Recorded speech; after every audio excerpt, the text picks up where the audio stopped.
This is Andi Purewal for Boxing News. I'm joined by British heavyweight Frazer Clarke here in Saudi Arabia. Frazer, good to see you. I know I've been trying to catch you in the day, but things have just been absolutely chaotic. It's chaotic, it's busy, isn't it? It's been busy, like... How are you finding it from my side of the world? You know what? I've done, I'm not just saying it, 16-hour shifts. That's what I've been putting in. Literally waking up, on call all day, here and everywhere, travelling around, and then you get back from these events at whatever time you get back, really, like... It's an open book, isn't it? Like, they start when they want, they finish when they want, sort of thing.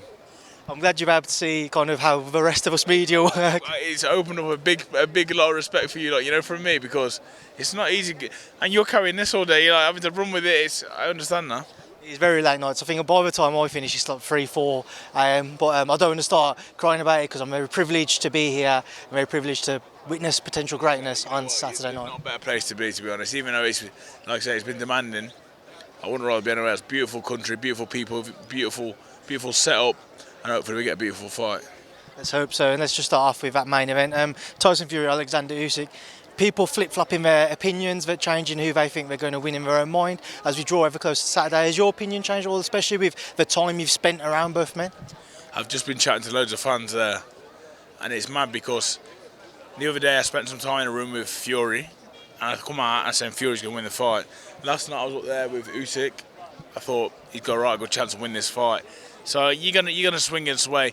Like I said, anyone that can tell me they've got a definite winner here, they're wrong, because as much if you don't know who's around boxing all the time, and I don't know, and a lot of other experts don't know, you might have an opinion, and that's fine. We can all have them, but this isn't a clear-cut fight. It's like, remember with Spencer and Crawford going into it, a lot of people just didn't know until about 3 rounds in. Then it became obvious. So I think it could be the same here.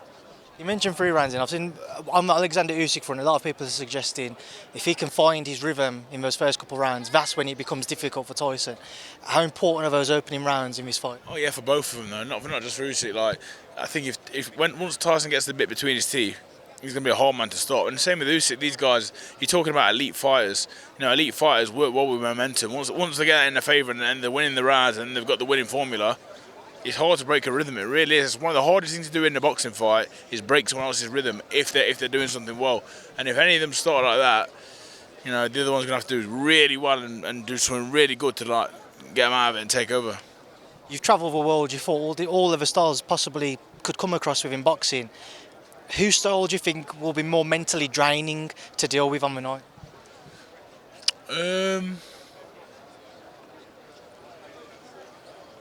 Depends what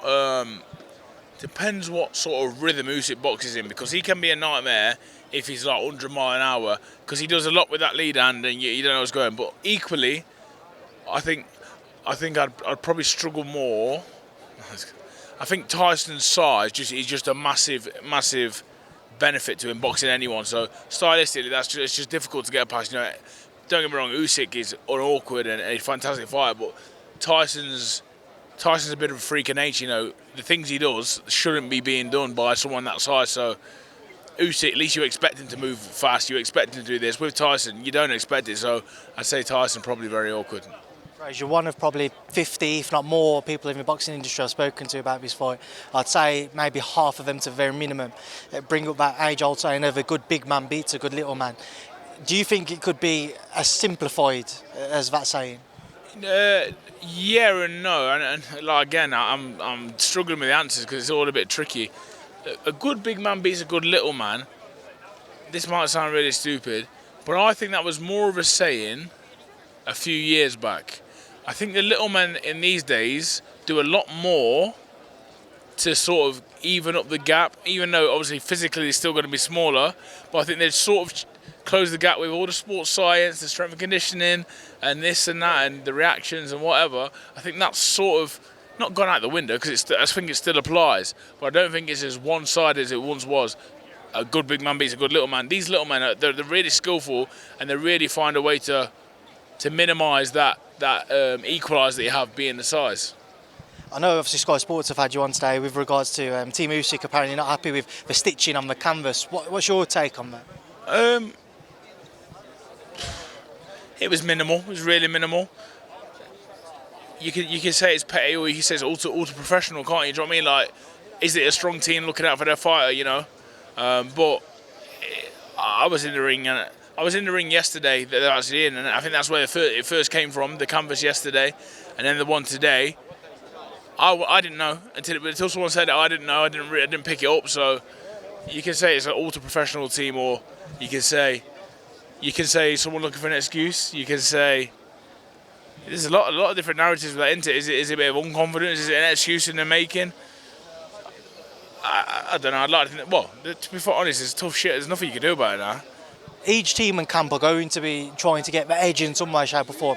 Do you think on the Alexander part there's any chance they're just trying to maybe get Tyson thinking back to when he did it with Vladimir when they had the issues with the ring canvas there? Possibly, but I don't think it affects Tyson one bit. You know, the canvas. I don't think it affects him one little bit at all. So, like I said earlier, they need to concentrate on the proper job at hand. But to be honest, I don't think it's come from the fighters. It doesn't seem like something that would have come from the fighters. It seems like something that's come from a team member, you know, with probably a little bit bored and not a lot to do. Do you know what I mean? Probably like rubbed his hand across, thought, oh, that's a problem. But I don't think it's a huge problem. It's literally, I'm talking a mil. You know, like the seam on there. That is the difference there. Like you can't see this, obviously. I'm just referencing the seam on your. I mean, he's showing a bit of leg there, guys. So I don't know if I want to start showing. Honestly, like, but that's what we're talking about. Like probably a mil, probably smaller. If I was to say it's your last £5 note in your wallet, where are you putting it? Yeah, draw, man. I honestly, God, like, I could say one, 2 minutes later you'll walk off. I think, no, Andy, come back, let me do it again. It's a different one. So it's not even worth it. I'm going to be the on the fence guy. Sorry. Frazer, moving away from that, one other man on the undercard I want to get your thoughts on is somebody you know very well. You spent many years on GB together with him, Joe Cordina. Have you had a chance to catch up with him? How's he been looking ahead of that? Yeah, I've seen him a couple of days ago. I was going to go and see him yesterday, never materialised. But he's in fight mode now. You know, I'll catch up with Joey after the fight probably. If I see him here, obviously, I wish him my best. And during this fight, when I'm supposed to be working for Sky, I'll probably be losing my mind because, like I say, you know, these guys you've been around the world with, and I wish him nothing but the best. I remember seeing when he beat Kenichi Ogawa, you just jumped up. I remember seeing that. You know Joe Cordina, yeah? Not just Joe Cordina, the Cordinas as a family and the people. His wife, his mother, his father, cousins, they've always been lovely to me, you know, from a young age. They've always been like, anytime I go to Cardiff or Wales, like Wales in general, Cardiff especially though, you know, they really treat me like good, you know, like one of their own, look after me. So I haven't got enough praise for them people, especially Joe. You know, he's literally salt of the earth. You won't find many people with a bad word to say about him. Hell of a fighter, and yeah, I'll be here wishing him nothing but the best. Frazer, on to yourself. I'm sure a part of you's probably fed up of talking about him, but also I imagine it's the fight you'd like most for rematch with Fabio Wardley. I saw the segment you both did on Sky Sports just before everybody started flying out here to Riyadh, and right at the end you said to him he's kind of avoiding the fight in lighter terms.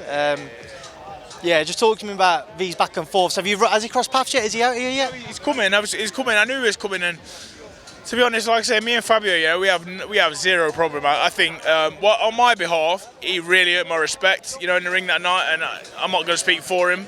I'd like to think I did the same, but I'm not going to speak for him. Of course, I would like the fight, and I'm dead honest and truthful. The reality is, he's still the champion. He's still got the belts. He does have more options than me. Whether they're better options or not, I'm not too sure. But I'd like to fight, and I think he'd like to fight, and I think we make a big deal of it, and I think we go and put another great show on. But yeah, that's up to him. I'm in. I've told the people that need to know that I'm in. The rest is up to Fabio. With the fight itself, I haven't had a chance to speak to you since. Obviously, going into it, both of you were supremely confident, but on your end, you was quite adamant that he wouldn't really be able to lay a glove on you. He picked up some rounds. It was a close fight. Were you surprised by the success he was able to have? No, because I knew he was an athlete. I thought he'd be fitter than he was. Because I think the last 4 rounds, I think I definitely won them. I knew he was vicious. I knew he'd come with intent, which he did. And to be fair, he came in spurts. I'm not sure how much was landing, massively. We talk about the knockdown all you want. Top bottom is the knockdown landed me with a shot, which I took far harder shots during the fight, crossed my legs in an amateur mistake, and got put on my arse.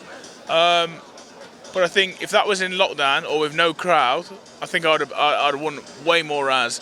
I think there's a big influence from a lot of Ipswich fans there made a lot of noise. Anytime he looked like starting an attack, they were making some really, really loud noise. So maybe that had an effect, maybe it didn't. But no, I respect him. I respect him a lot more than I did before the fight. Of course I do.